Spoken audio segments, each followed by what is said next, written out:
Um, thank you, Sergio. I was reflecting about the topic for this morning, and it made me reflect on my journey as an immigrant in this country. I've been in the U.S. for over 25 years, and I remember being whisked away without ever having a chance to say goodbye to my home. And to no fault of my own, I've never been able to go back and visit. But there have been so many examples of God protecting me and my family in this land. And I have countless stories of him making a way possible that almost always seemed impossible. And now, after all these years of those doors being closed to me, visiting my home, that door has been now opened. God has such a soft heart for immigrants, and every time I open the Bible, I'm encouraged by the countless verses of his advocating and fighting for them. One of my family's favorite verses that has circulated in our home comes from Psalms 146:9. The Lord protects the foreigners among us. He cares for the orphans and widows, but he frustrates the plans of the wicked. With that, would you mind joining me in prayer? Holy Spirit, I pray that you would come now. God, I pray that you would give us the ears to hear and the eyes to see you this morning. God, I pray that you would show us your heart and guide us to have the deep compassion and love for our immigrant brothers and sisters. As Leviticus 19 says, may we treat them like our native born and love them as we love ourselves.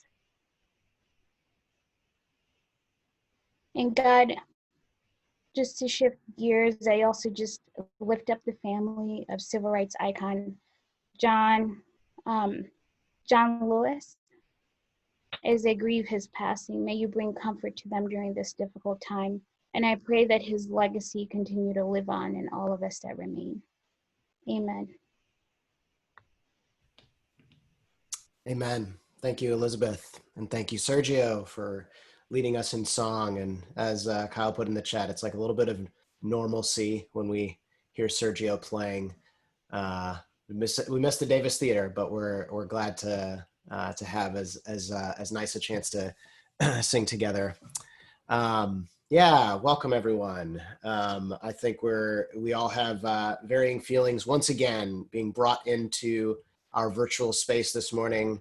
Your week has probably been different from my week, and we've followed different things in the news, and some of us who will follow sort of the history of civil rights and politics will feel sad for the passing of John Lewis this morning.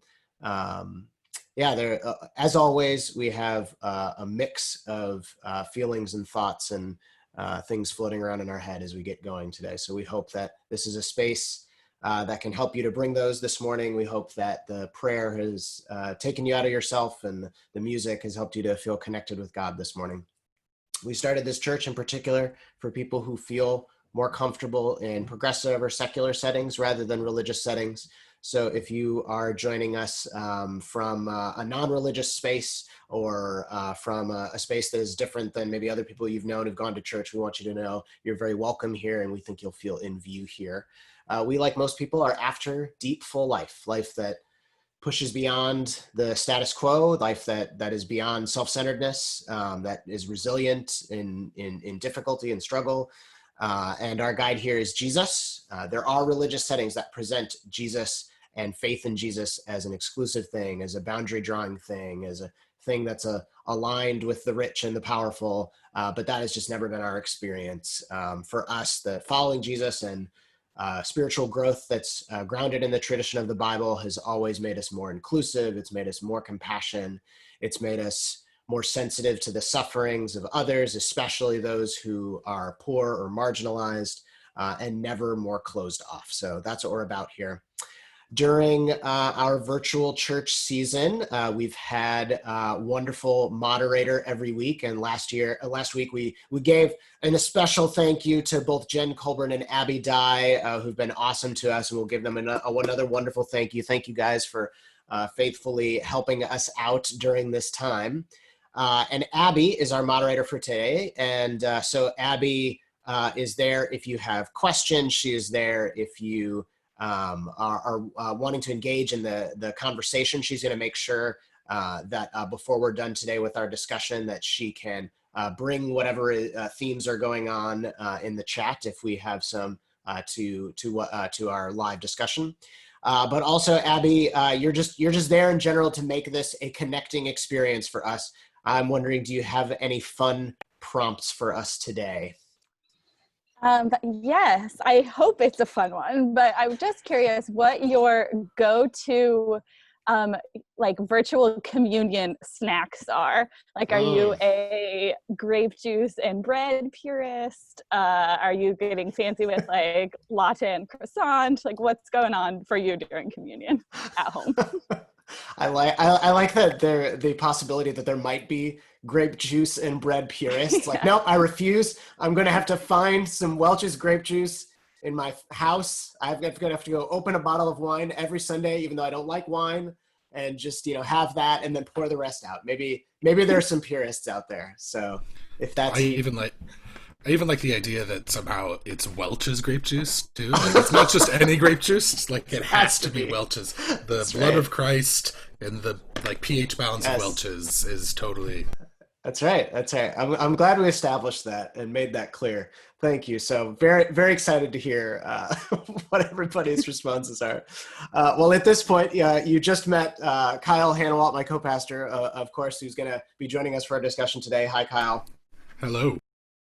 And we will turn to our discussion. We're in the middle of this series of discussions, if you've been with us, called God of the Oppressed. That's a phrase we've borrowed from the late James Cone, who was a writer on Black liberation theology.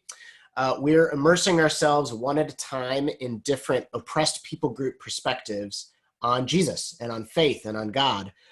This is because in America, what colors most of our understandings of Jesus and God, whether you went to church as a kid or you just picked it up through pop culture, what is God about? What is Jesus about? What colors most of our perspective, if you grow up in America, is a European, American, straight, white, male, dominant culture picture of God. But that has serious limitations because in terms of its ability to help us deal with suffering and the challenges of life that power and money and status can't fix, well, a perspective like that has some real limits to it. And in terms of the fact that we're not really talking about Jesus if we're talking about power, Jesus was an oppressed person. That's the vehicle God chose to show us what God is like, is coming to us in an oppressed person. So if we want to be able to fight injustice, if we want to be able to experience hope and resilience and joy in spite of injustice, we need a faith in a God that are acquainted with oppression, that are acquainted with suffering, that are acquainted with challenges. A faith in a God that are just about power won't offer us much. So that's what this series is about. We hope that it helps us to centralize perspectives on God that know oppression, that know what it's like to suffer, that are a little bit more close to the experience of Jesus than the powerful voices that we usually hear. Okay, so today, our specific discussion is seeing God as a second-generation immigrant, and we are honored to be joined again by Brownline's own Linda Kim. Linda is somebody who's been helping us kind of engage equity conversations. She's somebody who's been vulnerable with her own story for us as a church, and so we're so glad that she's with us today. Linda, just to swing it to you, the reality of oppression that you can help our community see is being a second-generation immigrant or the child of Korean immigrants. And then also there's a phrase that we were using in our preparation that's a third culture kid. And what that means, if you've not heard that before, is somebody who grew up in an environment where the culture of their environment and the culture of their family were two different cultures. And the identity that they ended up developing culturally is sort of the third thing in between those two cultures, sort of the overlap of that. And so tell us a little bit more about the reality of oppression that we're going to be digging into as somebody who's a second generation immigrant. Sure. Hey, y'all. I'm glad to be with you guys here today. So yeah, just to give you just a little cultural context. So yes, as far as my identity goes, I'm second generation to immigrants. I'm South Korean, and my parents were actually on one of the waves to immigrate to the States when Asians were allowed to enter. So we're talking like mid 60s. And so they're quite like the pioneers of that. And so, you know, third culture kid, Vince and I talked about this, and you very aptly put it. So for me, a lot of my growing of age and all of those things that go into that isn't really my parents in that, right? It's not their specific Korean ethnic heritage or their upbringing. It's not wholly American of my nationality. It's that I am Korean American, and that has produced some very interesting things as far as like the fusion of that, the tension, the marriage of the two, if you will. So today I will be talking about that and the impact of that on my faith. Thank you, Linda. Yeah, and as we're digging into for each of these conversations, you know, that's a space to come from that is outside the quote unquote American norm. And so what you end up being is sort of subtly, sometimes explicitly, but very often implicitly looked down upon or shoved aside or made secondary when that's your story. And so so we think that Linda, like the others that we've been sort of engaging and looking for their voice, can give us another really, really helpful insight of like, what is God like? Because your experience is much more similar to the experience of Jesus than somebody like me. So as we get into what some of the insights that we've prepped with Linda, we want to remind you that our chat is open and Abby's monitoring that chat. So if you want to throw in a question or throw in a comment, something that connects with you as we go along, please use that. We would love to engage that way. So let me share my screen here. So we are looking at the same points together that we brought. And the first perspective that we're going to talk about today is that when you are a third culture kid, you see God can be found anywhere with anyone. So Linda, tell us more about this. Sure. So to really understand this insight that I have, I want to contextualize really what folks like my parents. So historically, churches have provided many immigrants with ways of forming communities and developing a sense of belonging in what was a strange land, providing a place to gather, share language, food, celebrate and pass on cultural customs and beliefs. This was certainly the case for my parents, who flocked to Korean churches for that sense of community. While that was so necessary for that sense of belonging and to help preserve our culture, it could be very restrictive to folks who often felt the pressure to assimilate into that specific church culture. So I would characterize many Korean churches often embody this ethos of conservative Korean culture, whose values are often very diametrically opposed to Western ones, fused with white evangelical fundamental faith values, which were impressed upon by white missionaries in what was a historical colonized Korea. So all of that is to say that today, most Korean churches still tend to be very conservative and can be quite prescriptive in the values they try to teach. Faith can become static, and it sometimes becomes more important to be like, you know, the good churchgoer or a model Korean, rather than someone who nurtures and feels nurtured to grow their own faith and experience the freedom that I believe God intends for us.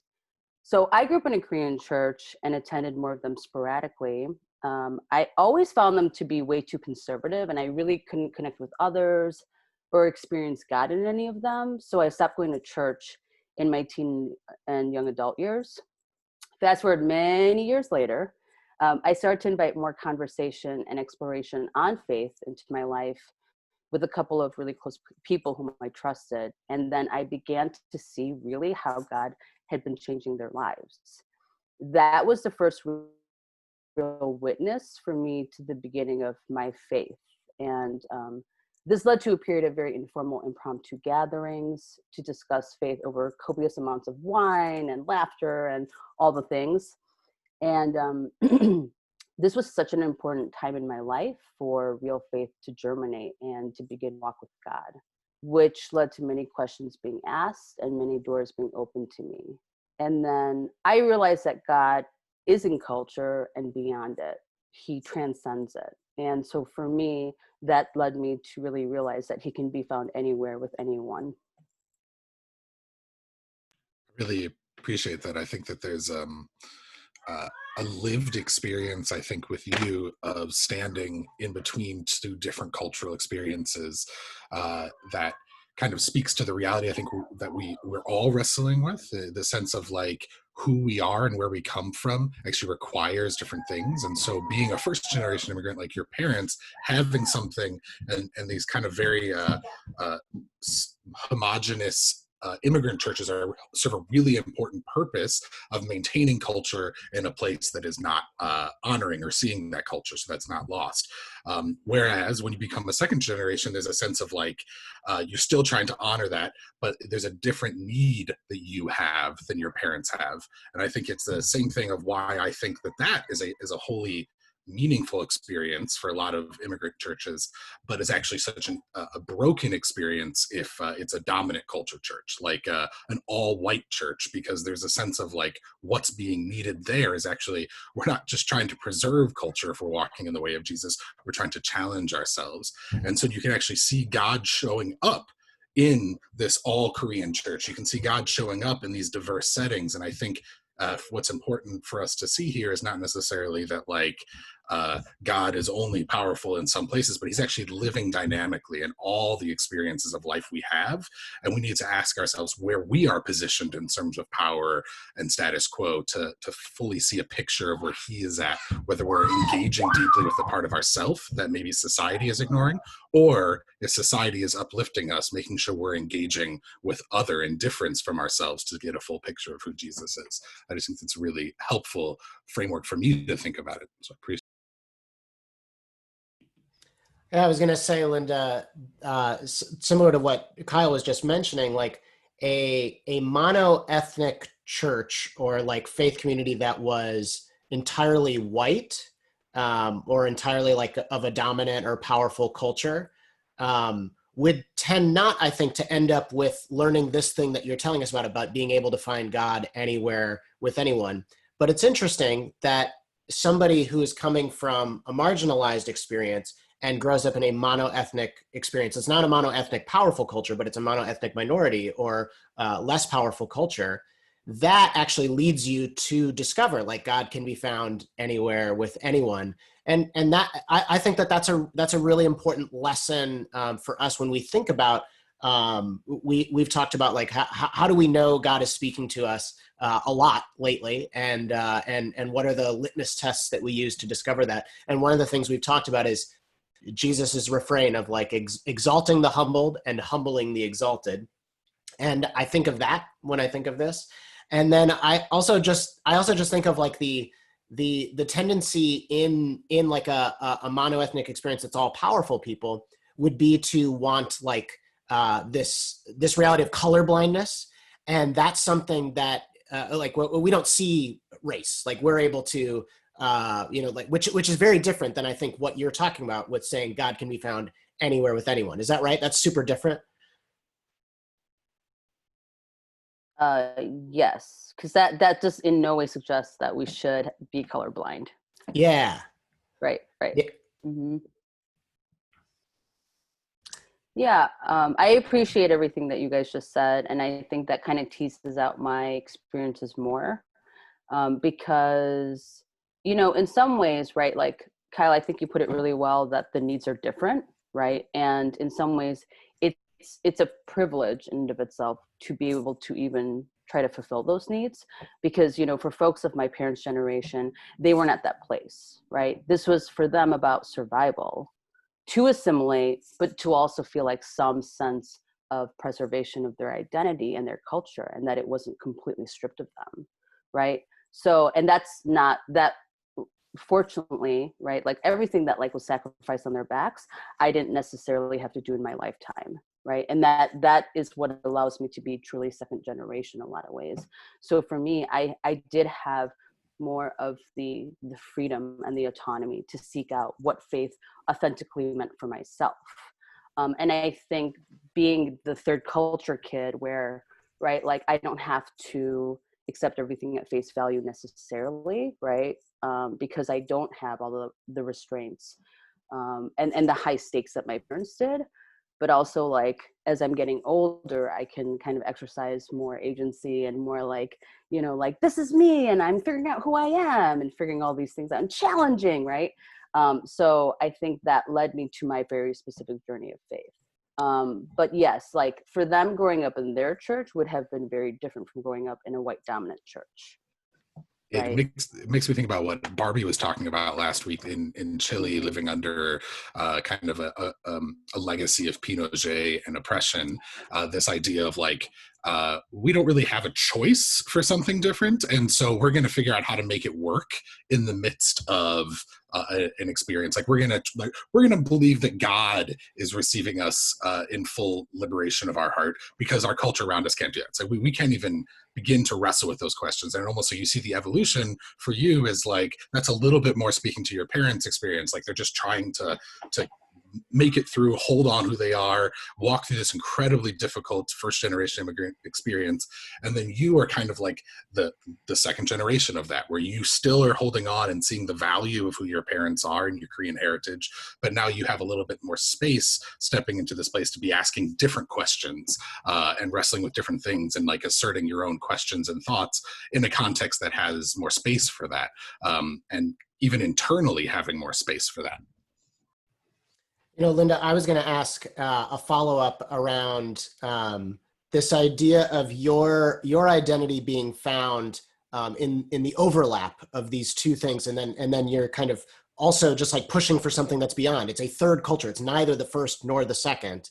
I feel like there's a really similar pattern in a lot of what we talk about when we talk about Jesus being both fully divine and fully human. There's, you know, like we talk about how we have this incredibly like more resourced God than us, more creative God than us, more in control God than us, more powerful God than us. And yet this God came and was among the powerless in the world. And that's how we know about. And there's like a real, like, once again, it's like kind of that overlap of two things, neither the first nor the second, but something that came out of the overlap of those two things. And I'm just wondering, like, is like you must be a master in translating culture all the time because you had to do that as a kid so much and just, you know, like, do you feel like that helps you in terms of your relationship with God in any way, or does it feel not quite connected, or I don't know, what do you think about that? That's a great question. Even thinking of like Jesus as like a culture kid, I'm just kicking it with him. Yeah. Well, I think it resonates with me in that Jesus very much was oppressed and really championed for those who were also oppressed. So that very much resonates with me. And then this feeling of not ever fitting in quite so much. And I think that's, I mean, I think that probably resonates with a lot of people because that's so universal. But I think there is something very particularly unique about second generation kids in that there is like quite a tension there to figure out and negotiate. Like, what does it mean to be Korean American? What does it mean to be blank American, right? Especially if your home and the ways in which you are brought up are even like that much more opposed to Western or American values. So you have to really figure out what that looks like for yourself. But you might also want to please your parents, and you might also want to perform a certain way in school and at church and with so-and-so friends. So it's like kind of figuring out all these different selves of identity and then figuring out like how to negotiate them. What feels like truly your most authentic self? That's a really good question. That's a question for the ages, you know? And I'd like to say that the older I get, I'm getting like a better sense of it. But that's like the journey we all go on. So. Yeah, I have another question for you, Linda. You were talking a little bit about, and this is that part of the legacy of the Korean church and the Korean American church is that the experience was white missionaries bringing kind of more traditional, like evangelical Protestant theology to them. And so you have the combination of a different culture, but still a lot of the faith foundations being built on white male theologians and white missionaries in that experience. I'm curious for you, when you think about kind of the lenses that your Korean culture gives you, is there anything, you know, that you can kind of when you take it out of the faith context, and it's not so much the way that the church informs you because of those influences, but it's the way that Korean culture, I'm curious, do you feel like that draws greater awareness to you for things that maybe those of us who don't have that kind of cultural heritage to go back on maybe wouldn't see? Draws greater awareness to what? My identity, or? I would say who God is, or just Okay. parts about the world around us that maybe you feel like maybe you have like a different in or a perspective on. Sure. It's really hard to isolate one thing, right? Like outside of anything else, because it's truly like an intersection of things. But when I think about it, yes, I very much believe that, particularly through my parents and seeing immigrants, which is such a specific kind of experience and journey and present so many challenges, that, you know, things that they had to fight for and establish for themselves, really, yes, like I really feel like that in some ways is Christ-like. When you enter a place where you have no power, no visibility, no voice, and you are very much treated less than, you know, that is a very specific thing that, you know, truly my parents have had to figure out every single day of their lives since they've been here. And they have no regrets, right? Like, I think, you know, my dad would really resonate with like successful immigrant story, right? Like pulling yourself up by your bootstrap, for better or worse, which is also a very complicated thing in of itself. But, you know, and I do think it really opened up and provided so many opportunities for them, but it did come at great cost and great sacrifice. And so to grow up in an environment like that and to think about those things, which would be mostly invisible, I think, if we were white and if we were, right, born and raised here, all of us, it opens up this idea of these feelings of like what it means to persevere, what it means to have compassion, to experience compassion and to show it to others. And the feeling of that is different. Right, because like when things are much, like when the stakes are much higher and when survival is an issue, like those things become much more important, right? Yeah. Yeah, that is really good. And just to like jump off of something you said earlier, like the idea of like just kicking it with Jesus as a fellow third culture kid. I realized like the title we'd used for today's talk, it sort of has a double meaning. Like we were saying, seeing God as a second generation immigrant, like as though from the perspective of a second generation immigrant, but we might read it like seeing God, like God is a second generation immigrant. And I kind of like that. It's like, I think that there is a lot that we can get from seeing God as one who is just like a second generation immigrant. All right, well, let's move to our second point that we have today.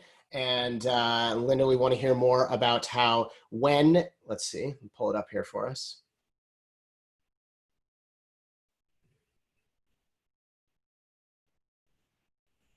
Eventually, there we go. When immigration is a part of your story, you see God has always had special preference and been a champion for the marginalized and oppressed and calls us to do the same. And this ties with something you were mentioning before. So tell us more, Linda. So yes, keep taking into account everything that we've talked about so far. And there's so much more that could be said that I just simply don't have time for today. I believe that to be Christian, one believes in Christ's commandment of loving. I truly wish this were as simple as just loving each other and being nice. But living in this country with our sordid history and complexity means that we are called to do much more than that. It means that color blindness, which is the very thing that was brought up before, denying our own bigotry, ignoring those of others, and saying things, especially in a church setting, like love the sinner, hate the sin, do not spread love or inclusion, but rather they maintain the status quo and mask and perpetuate all kinds of oppression. If you've read the Bible, most of it, some of it, wherever you are with that, you would know that many of Jesus' encounters with others were with those who were oppressed socially, culturally, politically, etc. It runs the gamut. And Christ was not just kind and passionate to them, compassionate. He challenged those in power and disrupted systems of oppression, calling on people to recognize their own accountability in it, how they benefited from it, whether knowingly or not. So for me, I really truly believe it is time to work towards social justice. That is the very thing Christ did and would call us to do. I believe love is truly radical, and sometimes we need to act radically for others to be loved. So that is what I meant by that second point.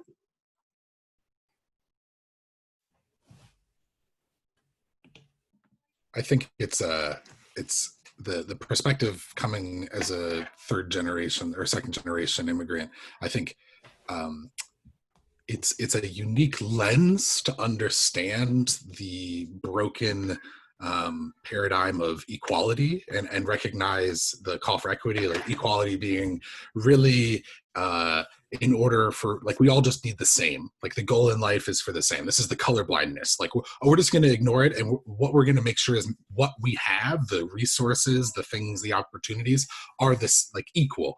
But the truth is it's not equal because of the role of power and the role of what the status quo does in terms of those who already have power. And I think if you take a step back, it's pretty clear that if you give, somebody who's like 2 feet tall, like you tell them to get an apple on a tree that's 10 feet tall, and then there's a 9-foot tall person, and then you say, look, equality, both of you just reach up and grab the apple, that there's something that needs to be different.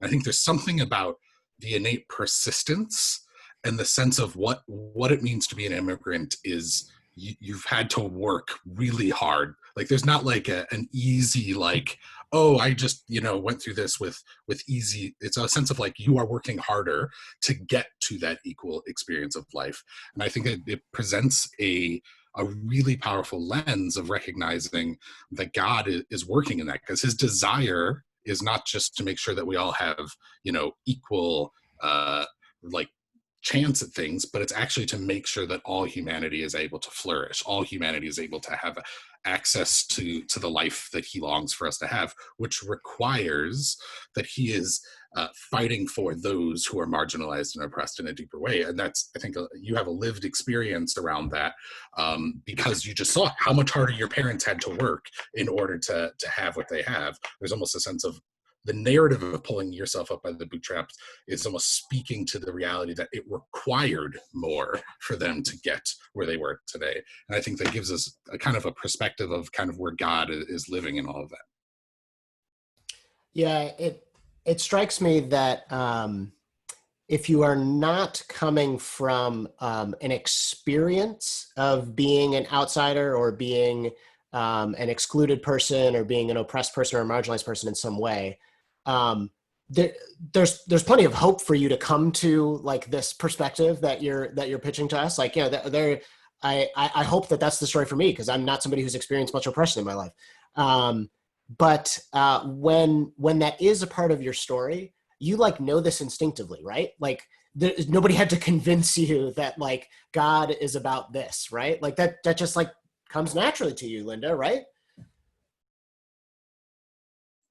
Oh yeah, absolutely.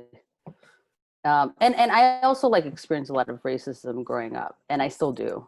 So it's not quite the story of my parents, but I think in some ways it's almost a more tenuous understanding of it, because most of my years was here. I was actually born in Korea. This is like another layer of my story that I can talk about another time. But I was born in Korea, and I came here when I was about 4, and I'm a Korean adoptee. but my parents are actually Korean, and I oddly look a lot like my father. So you'd never know this, but that's for another time. But yeah, I mean, I definitely experienced a lot of racism in my young and adult years, and it's interesting to have to kind of figure that out, and it's very difficult, and it can be very frustrating. And I've been angry about it so many times too. And I still haven't figured out the right response, because there isn't any, because it can happen anywhere at any time.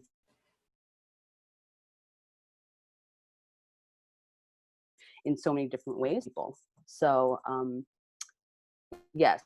And so having said that, I really do believe, like, you know, when you go back to the Bible and you look at, you know, Christ's life when he was here, you know, he would have been the first person to say stuff is not fair. That is not true at all. Because he went out of his way. He went out of his way to approach people and to lift up people who were oppressed, because he knew it.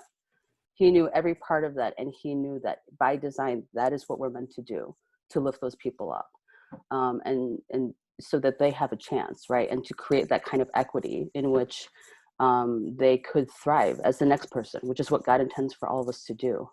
So, You know,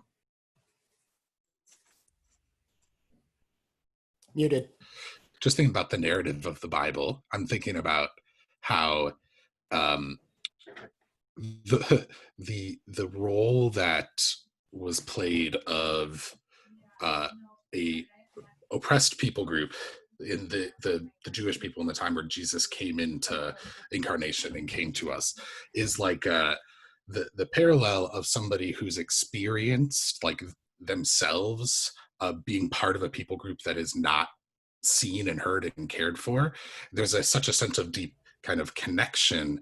And when we're learning from voices that have experienced that in a felt way, I think we do see a far more justice-oriented version of Jesus. We see a far more compassionate-oriented version of Jesus. We see a Jesus that's far more concerned about social and societal breakdowns. And not that he doesn't care about kind of personal morality, but often it's the sense of where your personal morality then will corrupt and break down a society to become more and more unjust. But then you take our current experience of Christianity in the US, who for, I don't know, centuries, millennia, have been informed by white American European men. And all of a sudden, where the emphasis goes, where the sense of like what we're paying attention to, it slowly fades away. And I want to be generous and say it's not out of like a lack of heart or desire to follow Jesus. It's about the narratives that we're listening to. And when our narratives are drifting further away from a sense of people that are fighting to find a sense of justice in their life, and it's more listening and hearing the voices of people who have generally benefited from the status quo, then all of a sudden our attention shifts away from the idea of social justice, the idea that sin is not just an individual thing, it is very much a corporate thing. And a lot of the things Jesus was addressing in terms of sin in his life was not just about you being a better person, it's about righting the brokenness of our society. But when you're listening to the white male voices throughout history, all of a sudden, we don't want to, the social justice part of it becomes much less like I'm not sure we really want to get into that, because actually the justice of this society is working well for me. And we drift more and more and more towards just looking at Jesus as addressing a sense of individualized personal morality, which I think is, I think that's one thing that's really helpful when we listen to these things of like, we need to understand and draw our attention back to the voices that Jesus was speaking from, of a person who experienced that kind of oppression and his own people were crying out for justice. Yeah, Kyle, I was picking up on the same sort of thing from what Linda's saying. This point that that we're kind of teasing out is a key distinction between what we might call, so there's sort of, this is dumbing it down or being like reducing it down too much, but one way we might categorize like all of the theologies that people have ever come up with about like how to understand God or Jesus is that there's two. One is a sin-based theology, which is kind of like what Kyle was describing, which is like, it's very like your personal morality is what's at stake, and that is what we've mostly gotten in America over the last, I mean, since America was in existence, 200 years, but certainly in the West, so like Western Europe, long before that. But the other category of theologies is liberation theologies. And liberation theologies are almost entirely associated with minority people groups or people without power, people who've been colonized. The theologies that develop from those places are, as you're saying, Kyle, exactly what you're saying. They're focused on the stories that rise to the surface in terms of like when we read the scriptures and when we talk about Jesus, they would lean less toward like, be perfect as your Father in heaven is perfect, and more toward phrases like humble the exalted, exalt the humbled. When it comes to the story of Jesus, they would lean less away. They would lean more toward the story of the Exodus rather than toward a moralizing of like the story of the Garden of Eden, where, like, because you sinned, therefore you have to leave the Garden of Eden. And so it's like, what rises to the surface? What are the central scriptures, or what are the central stories, or what are the central ideas that you build your faith around? And I mean, this is a large part of what we hope that this series can do for us, which is to say, what are we putting at the center? What is the thing that everything else revolves around? I think that's a really important question. And I love the way that the experience of somebody whose experience was much more like the experience of Jesus, I think it can help us understand like what should be at the center. Because if something's at the center that shouldn't be, I think we're building a different faith.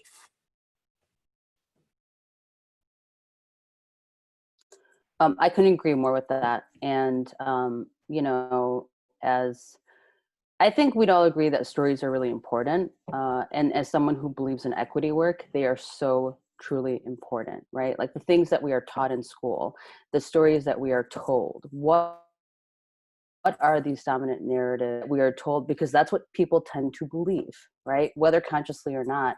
And I think it's a really important question to raise, like, what do we believe? What are the things that we are saying to be heard by others, right? In our church, in our communities, with our friends, with people who don't know us particularly. And I think Christianity has definitely its own sordid history, right? And I think, like the things that you brought up, when you have like male white dominant voices, historically by and large, who have also weaponized Christianity against a lot of people. And that's why I actually brought up the phrase, love the sinner, hate the sin. I really have a problem with that phrase. And I think at some point we've all heard it. We might have said it. I understand it because it's so embedded in dominant culture. But I think that has really perpetuated a lot of oppression because it, has individualized and distanced somehow Yes, that's right. The faults. Right. It's like highly moralized things. It's really a way of saying, we like the status quo and you better be like us. And we're going to do everything to protect ourselves and look down at you, but we're not really looking down at you, even though we are. So I think it's like this really dubious way. Yep. I would say it also, it ignores, oh, sorry, go ahead, finish with. Oh, no, I was just going to say, I think it's duplicitous in a lot of ways. And I think that it takes a while to unlearn stuff like that, recognize stuff like that. And you will do so if you go looking, and you will do so if you care about that equity piece. It also, I think perhaps the individualism of America finds such life here because when it becomes like love the sinner, hate the sin, it individualizes that experience rather than saying, in terms of like the queer community of like, oh, it's not about a people group. It's that one person, and it's an individualized assessment, but it removes your responsibility for the corporate experience of an oppressed people group. And so I think it's the one side of individualism is the pointing of like, we miss corporate suffering altogether because we're so focused on the individual experience. And it also excuses, I think, often what happens in terms of corporate oppression. It's also, I think, a big reason why we've missed the issues of systemic racism, because, you know, you think about the war on crime, you think about a lot of these things which have pretty malicious, racist intents underneath, but on the surface, there's a sense of like, well, that person is doing wrong. I'm not going to pay attention to what that means in terms of mass incarceration, because we're so focused on the individual transgression, the individual sin, that we miss the corporate sin of jailing millions of Black and brown people in an unequal way. And I think that this is part of the experience that Americans need to constantly be bringing ourselves back into and learning from people that come from other cultures, because we just see everything through the lens of individualism. And I think it really misses that we have a God who champions the marginalized and oppressed. And it's not just a God who cares about my moral purity internally, because he's about much more than that. And Yeah, I just want to quickly, I just want to quickly add that how high the stakes are, because we're talking about this and I'm so appreciative of this time, but I don't want to just it. I want to remind folks that like the stakes are high in that historically a lot of people have, like you said, right, like followed some prison pipeline, ended up in jail when they absolutely should not have, right, because of the color of their skin. But also like lives have been lost. People have been brutalized, right, in the queer community, people of color. It's happened and it continues to happen every single day.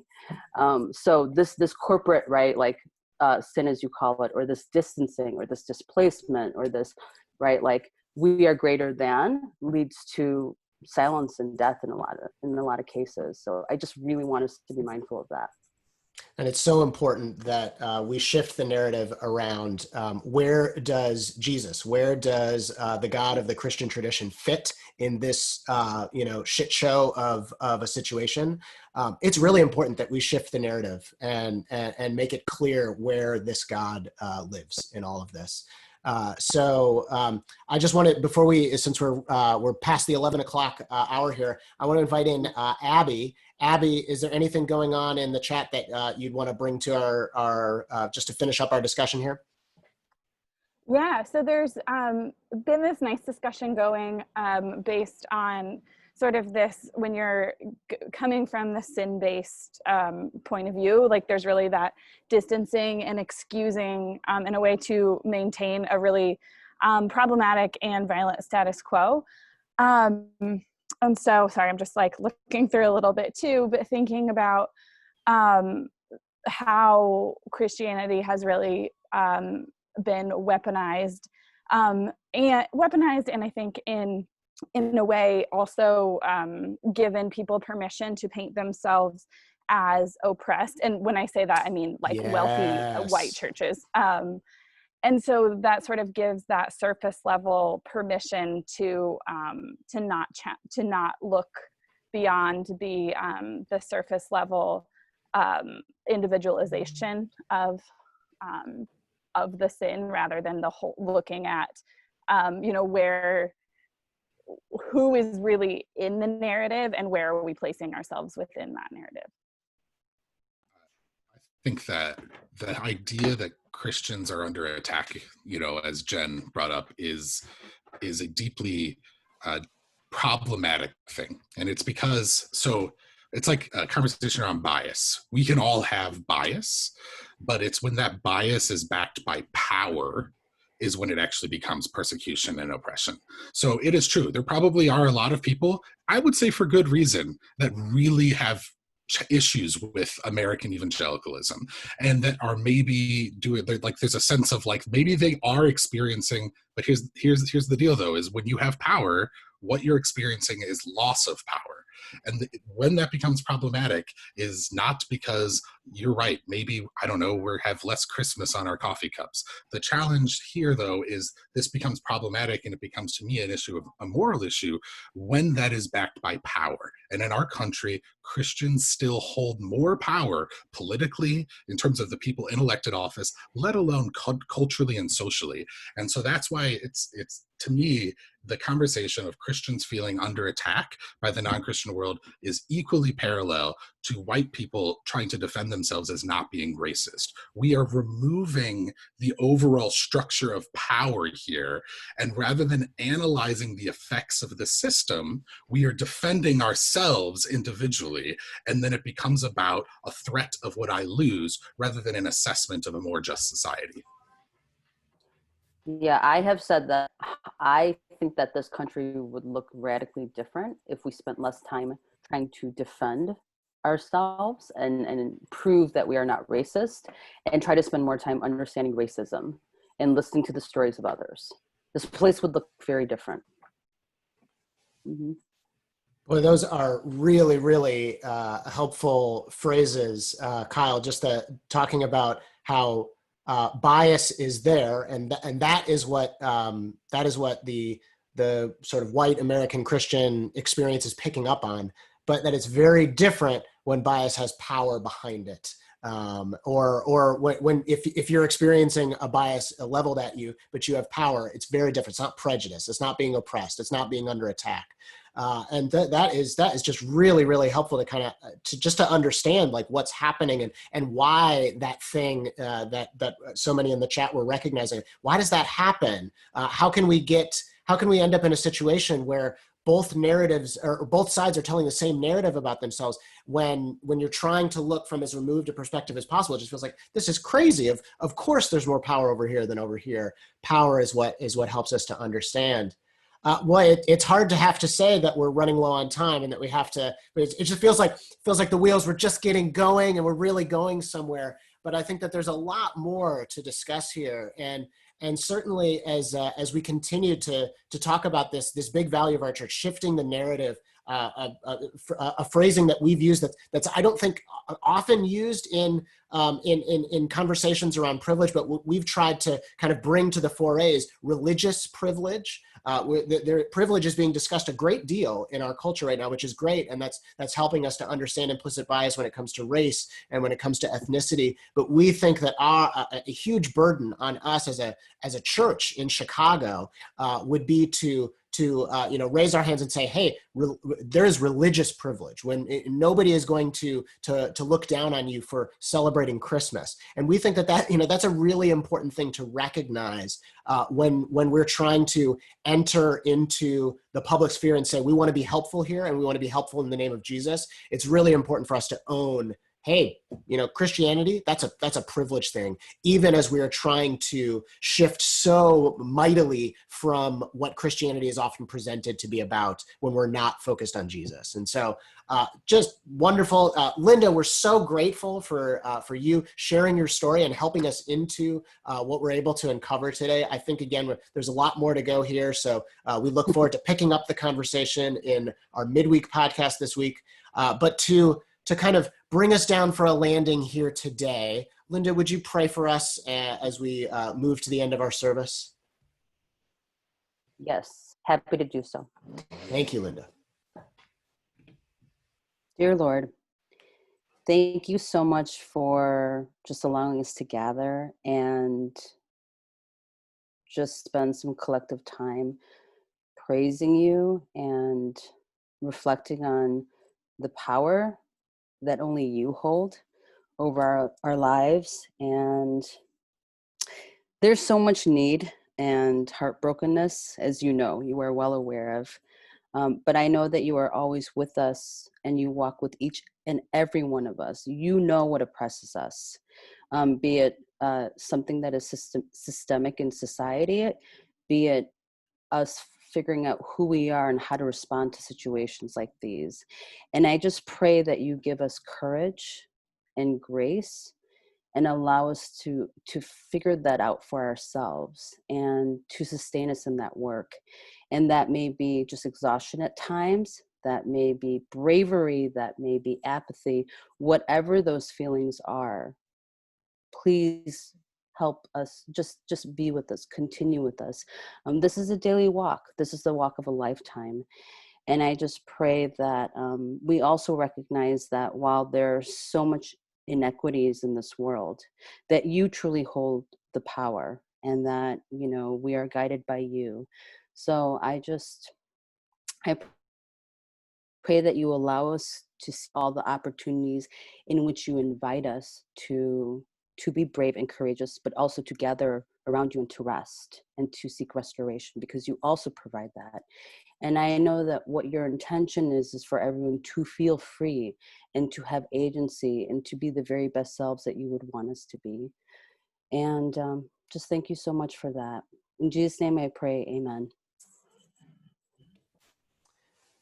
Amen. Thank you so much, Linda, again. And thank you, everybody, for participating in our chat, and Abby for guiding us along those lines. This is really good. And I just feel, even myself, I feel so helped, like, to walk in your shoes for a little bit, Linda, and then to talk about, like, what is the perspective that gives us on God in any of the sufferings or the challenges or the things that are not simple in my life, the systemic things.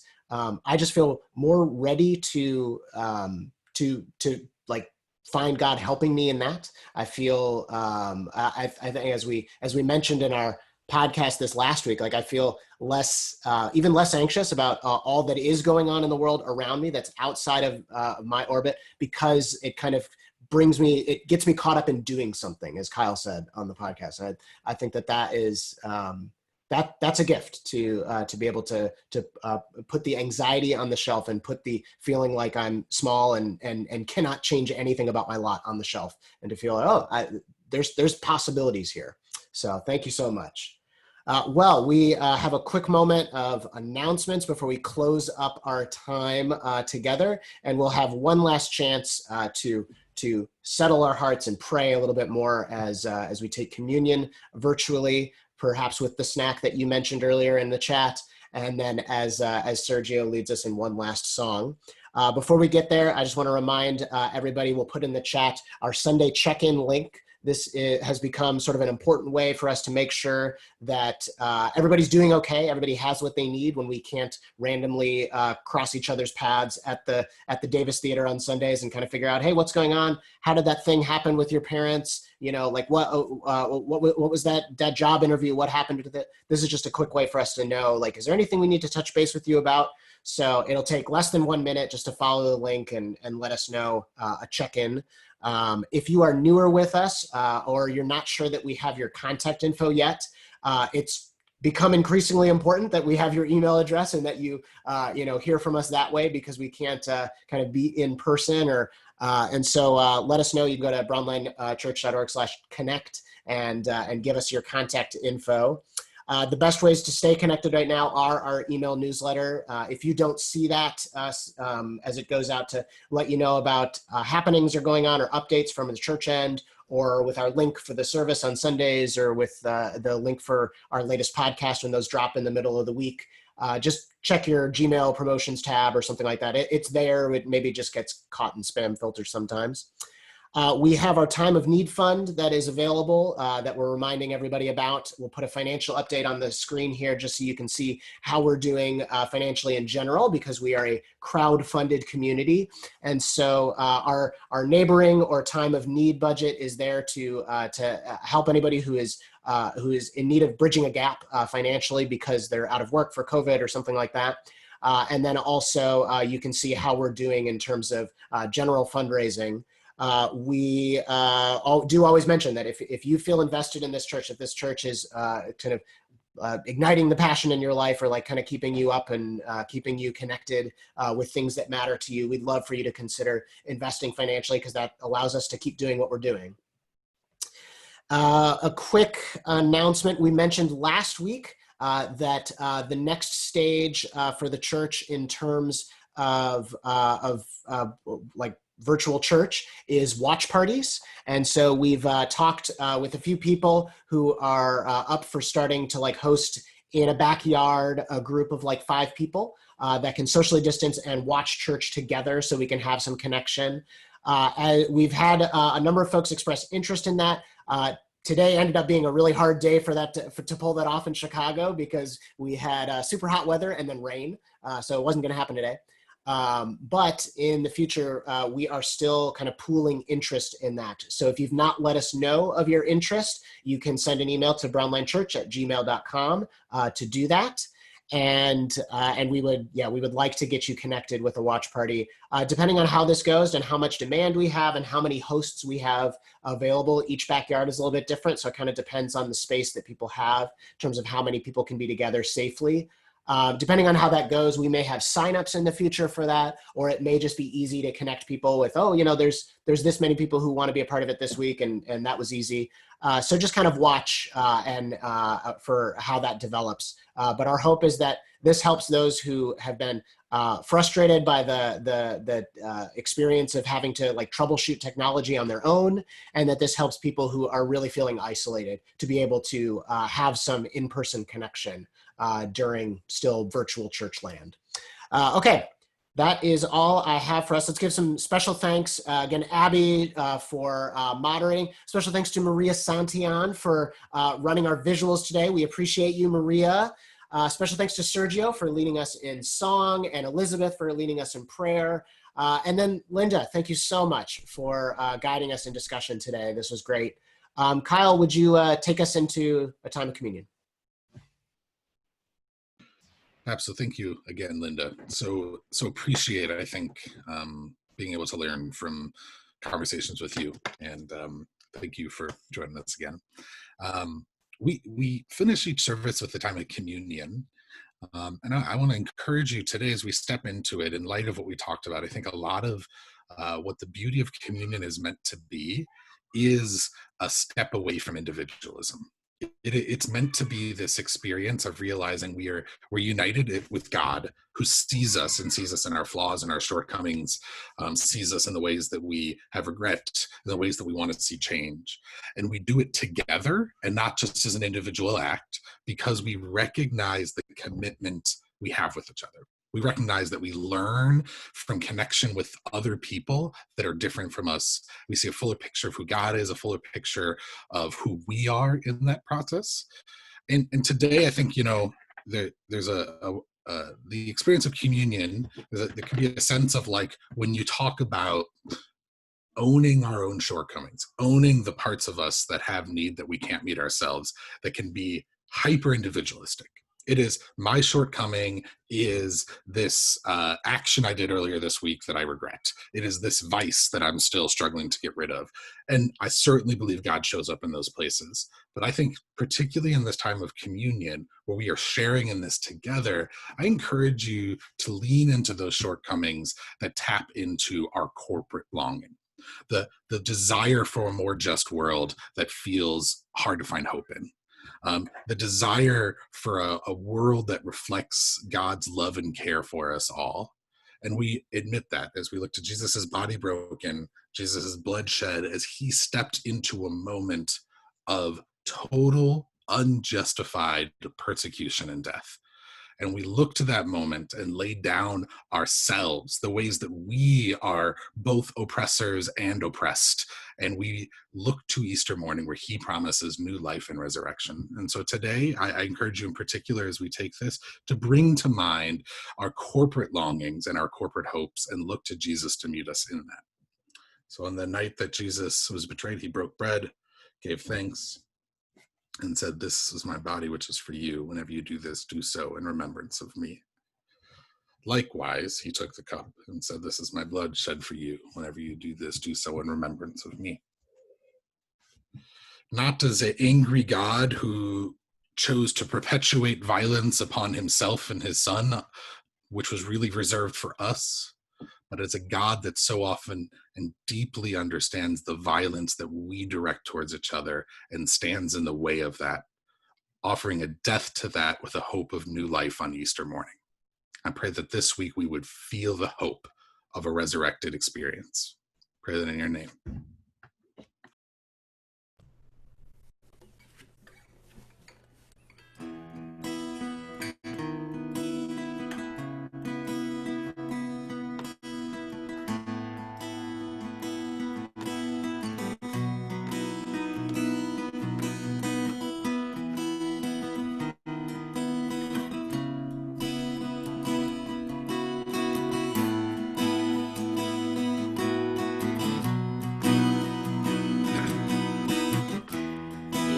that grace? Isn't that grace? All my mistakes I'll erase, and I'm free to move at my own pace. Isn't that grace? Isn't that grace? You let me see your face even after I pushed you away.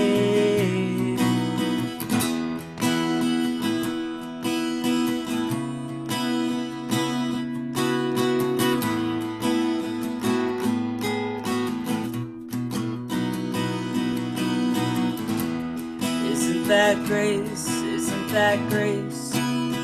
All my mistakes I'll erase, and I'm free to move at my own pace.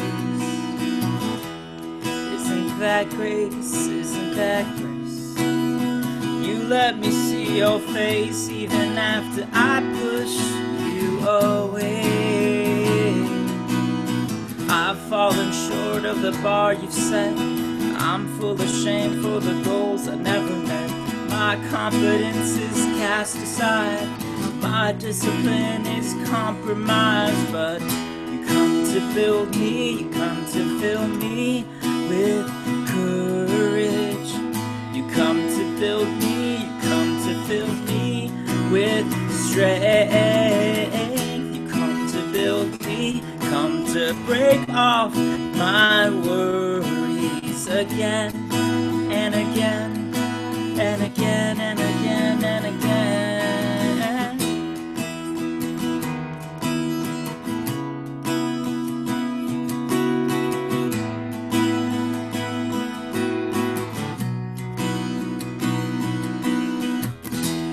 Isn't that grace? Isn't that grace?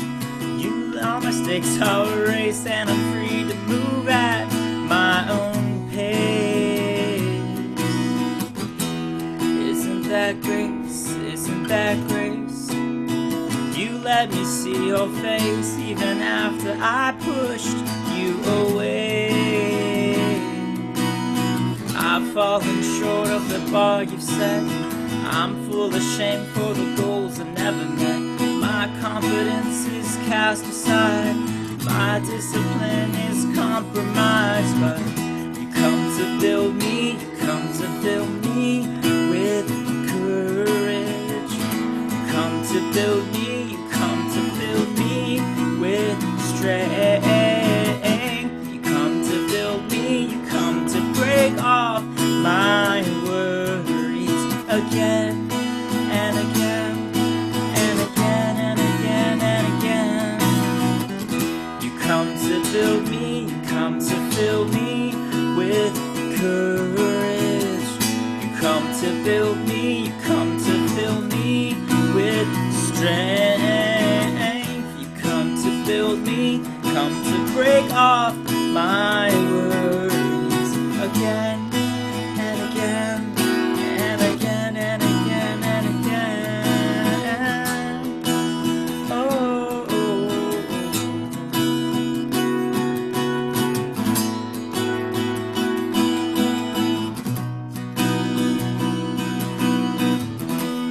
isn't that grace? Isn't that grace? All my mistakes I'll erase, and I'm free to move at my own pace. Isn't that grace? Isn't that grace? You let me see your face even after I pushed you away.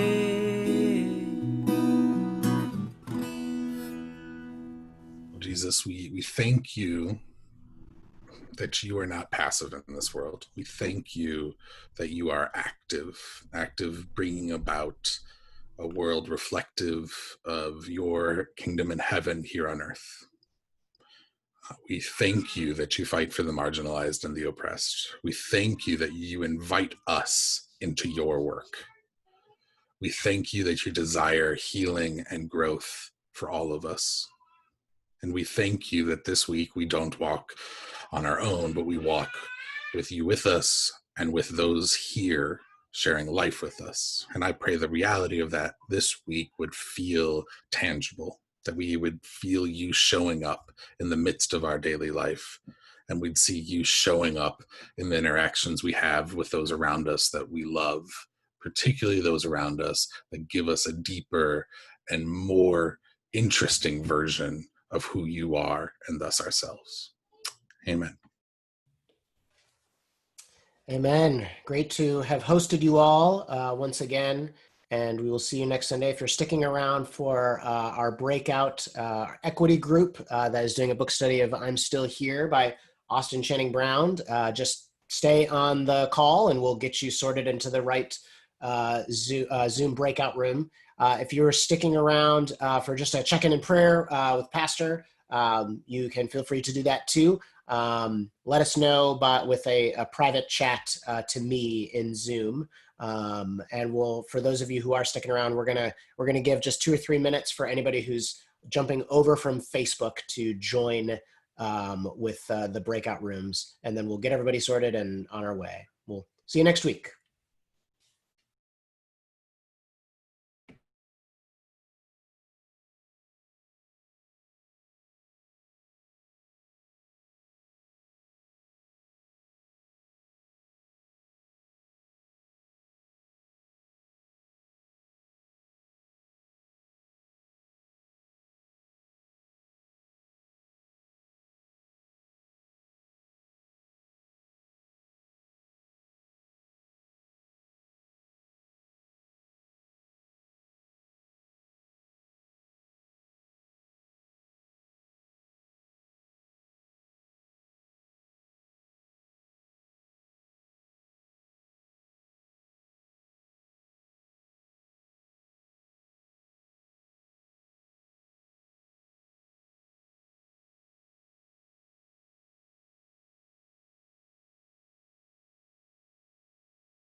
Okay, I think I've gotten everybody who is looking for a room sorted.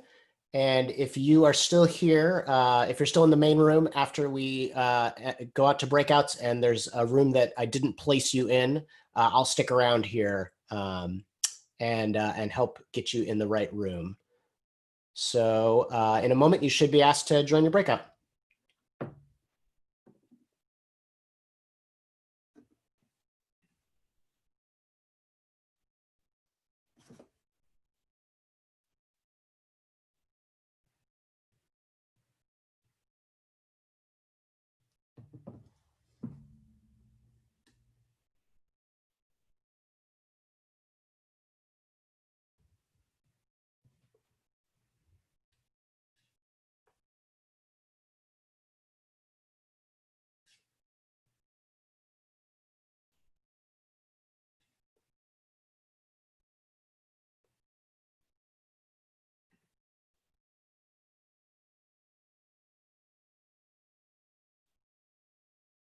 Buddy, sorry about that. I was helping out with my kiddos. Cool. Okay, great. Awesome. How's everybody? I don't know how to get the. Oh, here I got it. Never mind. Hi. Hi. Hi, Mom. I'll get you in the right group here.